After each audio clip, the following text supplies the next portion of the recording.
എല്ലാ വിദ്യാർത്ഥികൾക്കും പുതിയൊരു വീഡിയോയിലേക്ക് സ്വാഗതം.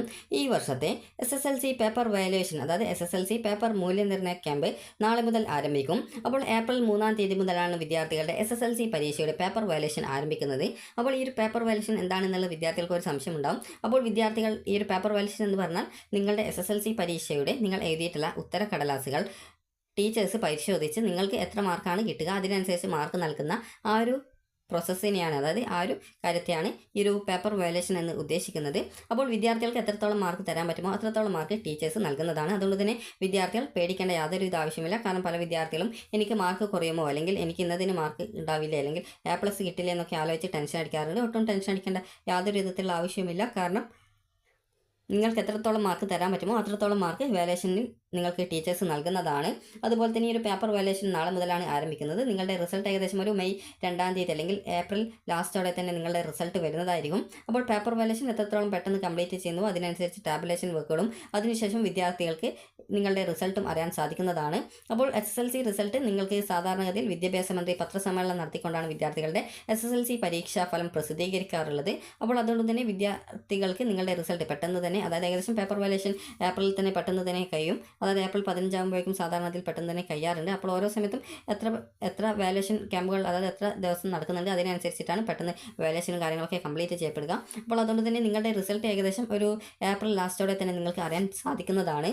അപ്പോൾ വിദ്യാർത്ഥികൾ ശ്രദ്ധിക്കേണ്ട കാര്യം, നിങ്ങൾ ഒട്ടും ടെൻഷനൊന്നും അടിക്കേണ്ടതില്ല. കാരണം SSLC സാധാരണ ഒരു പരീക്ഷ തന്നെയാണ്. അപ്പോൾ അതിൽ നിന്നും നിങ്ങൾക്ക് എത്ര മാർക്ക് കിട്ടുന്നു എന്ന് പരിശോധിക്കാൻ വേണ്ടിയിട്ടാണ് ഈ ഒരു വാല്യുവേഷൻ കാര്യങ്ങളൊക്കെ നടക്കുന്നത്. അപ്പോൾ അതിനുശേഷം നിങ്ങളുടെ SSLC പരീക്ഷാഫലം നിങ്ങൾക്ക് ഏകദേശം മെയ് ലാസ്റ്റോടെ അല്ലെങ്കിൽ ഏപ്രിൽ ലാസ്റ്റോടെ, മെയ് ലാസ്റ്റ് അല്ല മെയ് ആദ്യത്തോടെ, അതായത് മെയ് 2-ാം തീയതിയോടെയോ അല്ലെങ്കിൽ ഏപ്രിൽ ലാസ്റ്റോടെയോ നിങ്ങൾക്ക് അറിയാനായിട്ട് സാധിക്കുന്നതാണ്. അതുപോലെ തന്നെ നിങ്ങളുടെ SSLC പരീക്ഷാഫലം പ്രസിദ്ധീകരിക്കുന്ന വെബ്സൈറ്റ് എന്ന് പറയുന്നത് sslcexam.kerala.gov.in എന്ന ഈ ഒരു SSLC പരീക്ഷയുടെ, അതായത് പരീക്ഷാഭവൻ്റെ വെബ്സൈറ്റ് ഉണ്ട്. അതുവഴി നിങ്ങൾക്ക് നിങ്ങളുടെ റിസൾട്ട് അറിയാനായിട്ട് സാധിക്കുന്നതാണ്.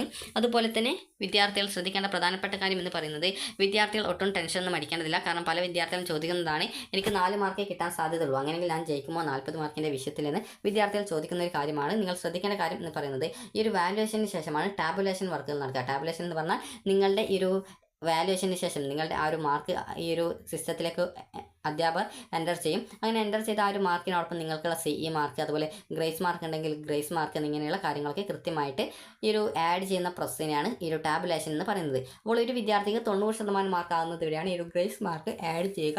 അതുപോലെ തന്നെ നിങ്ങൾക്ക് ഗ്രേസ് മാർക്കിന് വല്ല അർഹതയുമുണ്ടെങ്കിൽ നിങ്ങൾ കൃത്യമായിട്ട് നിങ്ങളുടെ സ്കൂൾ പ്രിൻസിപ്പളിനെ അല്ലെങ്കിൽ സ്കൂളിൻ്റെ ഹെഡ് മാസ്റ്ററിനെ കോൺടാക്ട് ചെയ്ത് നിങ്ങൾക്ക് ഈ ഒരു ഗ്രേസ് മാർക്കിൻ്റെ ആ ഒരു കാര്യങ്ങളൊക്കെ ഉണ്ട്. അപ്പോൾ അതിൻ്റെ ആ ഒരു ഡീറ്റെയിൽസും കാര്യങ്ങളൊക്കെ നൽകിയിട്ടുണ്ടോ എന്നുള്ള കാര്യം അന്വേഷിക്കുക. കാരണം സാധാരണത്തിൽ സ്കൂളിൽ നിന്ന് ആണ് ഈ ഒരു ഗ്രേസ് മാർക്കും കാര്യങ്ങളൊക്കെ അപ്ലോഡ് ചെയ്ത് കൊടുക്കുന്നത്, സ്കൂളിൽ നിന്നാണ്. അപ്പോൾ ചിലപ്പോൾ അത് അപ്ലോഡ് ചെയ്ത് കൊടുത്തിട്ടുണ്ടാകും എന്ന് കരുതുന്നു. അപ്പോൾ അത് ഈ ഒരു ഗ്രേസ് മാർക്ക് കാര്യങ്ങളൊക്കെ നൽകിയിട്ടുണ്ടോ എന്നുള്ള കാര്യം കൃത്യമായിട്ട് നിങ്ങൾ സ്കൂളിൽ നിങ്ങളുടെ ക്ലാസ് ടീച്ചറെയോ അല്ലെങ്കിൽ സ്കൂളിൻ്റെ ഹെഡ് മാസ്റ്ററെ വിളിച്ച് ചോദിച്ചു കഴിഞ്ഞാൽ നിങ്ങൾക്ക് ആ ഒരു കാര്യം മനസ്സിലാവും. നിങ്ങൾക്ക് ഗ്രേസ് മാർക്ക് ഉണ്ടെങ്കിൽ ആ ഒരു ഗ്രേസ് മാർക്കിൻ്റെ കാര്യങ്ങളൊക്കെ ആഡ് ചെയ്തിട്ടുണ്ടോ, അത് ആ ഒരു ഡോക്യുമെൻറ്റും കാര്യങ്ങളൊക്കെ അപ്ലോഡ് ചെയ്തിട്ടുണ്ടെന്നുള്ളത്, അതായത് അതിൻ്റെ ഡീറ്റെയിൽസ് അപ്ലോഡ് ചെയ്തിട്ടുണ്ടോ എന്ന് നിങ്ങളൊന്ന് അന്വേഷിച്ച് നോക്കിയാൽ മതി. കാരണം NCCക്കും അതുപോലെ SPSCക്കും ഒക്കെ ഗ്രേസ് മാർക്കും കാര്യങ്ങളൊക്കെ ഉണ്ട്.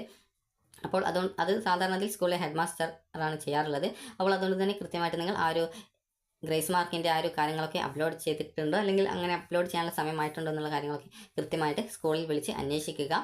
അപ്പോൾ വിദ്യാർത്ഥികളുടെ ഈ ഒരു SSLCയുടെ പേപ്പർ വാല്യുവേഷൻ നാളെ മുതൽ ആരംഭിക്കും. അതിനുശേഷം ഈ ഒരു വാല്യുവേഷൻ കംപ്ലീറ്റ് ചെയ്ത് കഴിഞ്ഞാൽ പിന്നീട് ടാബുലേഷൻ വെക്കുകയാണ്. ടാബുലേഷൻ സമയത്താണ് നിങ്ങൾക്ക് ഏതെങ്കിലും സബ്ജക്റ്റിന്, ഇപ്പോൾ ഒരു ഉദാഹരണത്തിന് നമുക്ക് നോക്കാം, കെമിസ്ട്രി ആണെങ്കിൽ അതിന് നിങ്ങൾക്ക് ഇപ്പോൾ 4 മാർക്കേ കിട്ടുള്ളൂ എന്ന് കരുതുക. അപ്പോൾ ടാബുലേഷൻ സമയത്ത് നിങ്ങൾക്ക് 1 മാർക്ക് തരും. അതുപോലെ തന്നെ ഇതിനോടൊപ്പം 10 മാർക്ക് CE, അങ്ങനെ ടോട്ടൽ നോക്കുന്ന സമയത്ത് നിങ്ങൾക്ക് 15 മാർക്ക് കിട്ടി അങ്ങനെ നിങ്ങൾ ജയിക്കുന്നതാണ്. അതുപോലെ ഗ്രേസ് മാർക്കുള്ള വിദ്യാർത്ഥികൾക്കാണെങ്കിലും ഇതേ രീതിയിൽ തന്നെ ഗ്രേസ് മാർക്ക് ആഡ് ചെയ്യും. അത് നിങ്ങൾ ഏതെങ്കിലും സബ്ജക്റ്റ് തോൽക്കാനാണ് സാധ്യതയെങ്കിൽ അതിനെ ആഡ് ചെയ്യും. അതേസമയം എല്ലാ സബ്ജക്റ്റും ജയിച്ചിട്ടുണ്ട് എന്നാൽ നിങ്ങൾക്കൊരു 2 വിഷയത്തിന് A+ ഇല്ല, ബാക്കി എല്ലാ വിഷയത്തിനും A+ ആണ്, എന്നാൽ ഗ്രേസ് മാർക്ക് നിങ്ങൾക്ക് ഉണ്ടെങ്കിൽ ആ ഒരു സബ്ജക്റ്റിന്, അതായത് ഏത് സബ്ജക്റ്റാണോ A+ കിട്ടാൻ സാധ്യത കുറഞ്ഞിട്ടുള്ളത് അതിന് പോയിട്ട് ആ ഒരു ഗ്രേസ് മാർക്ക് ആഡ് ചെയ്ത് കൊടുക്കും.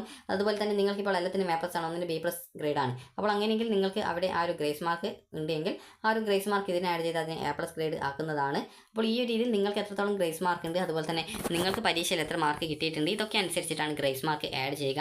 90% മാർക്ക് ആകുന്നത് വരെയാണ് സാധാരണഗതിയിൽ ഗ്രേസ് മാർക്ക് ആഡ് ചെയ്യുള്ളൂ.